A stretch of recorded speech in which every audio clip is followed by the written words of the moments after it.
Bonjour Rudy.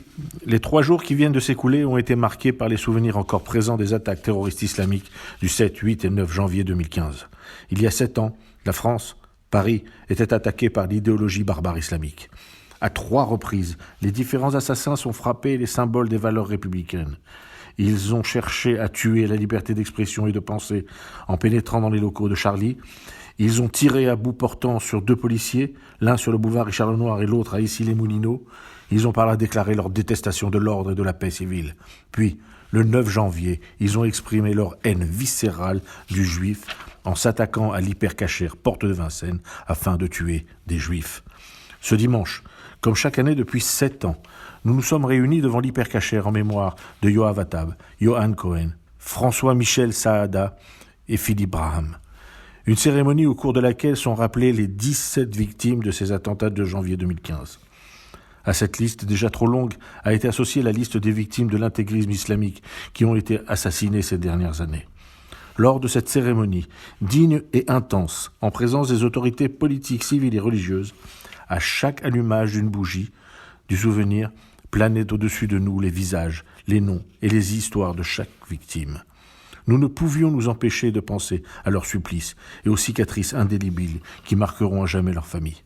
Nous ne pouvons oublier ces longues heures durant lesquelles se sont déroulés ces crimes. Nous ne devons oublier que c'est bien une idéologie qui a armé le bras des terroristes.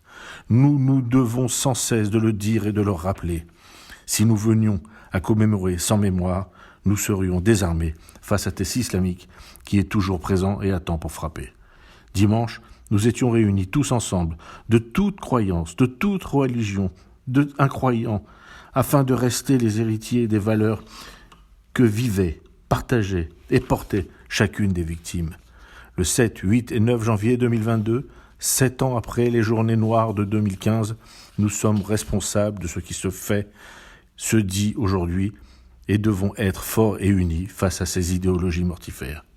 Nous devons rejeter ceux qui les retrouvent des circonstances atténuantes. Dimanche, lorsque le nom de Sarah Halimi a été prononcé, nous avons saigné, car la justice l'a abandonné.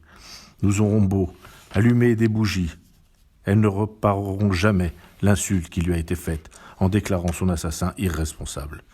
Dimanche 9 janvier 2022, nous avons honoré la mémoire des victimes, mais au-dessus de nous planait le visage de Sarah Halimi, qui ne réclamait que justice. Ce dimanche 9 janvier 2022, résonnaient dans nos têtes les témoignages entendus lors de la commission d'enquête, les déclarations froides de la juge d'instruction et aussi les mots de la rapporteuse. Ce dimanche 9 janvier, une âme continue à errer et un criminel va échapper à la justice. À la semaine prochaine.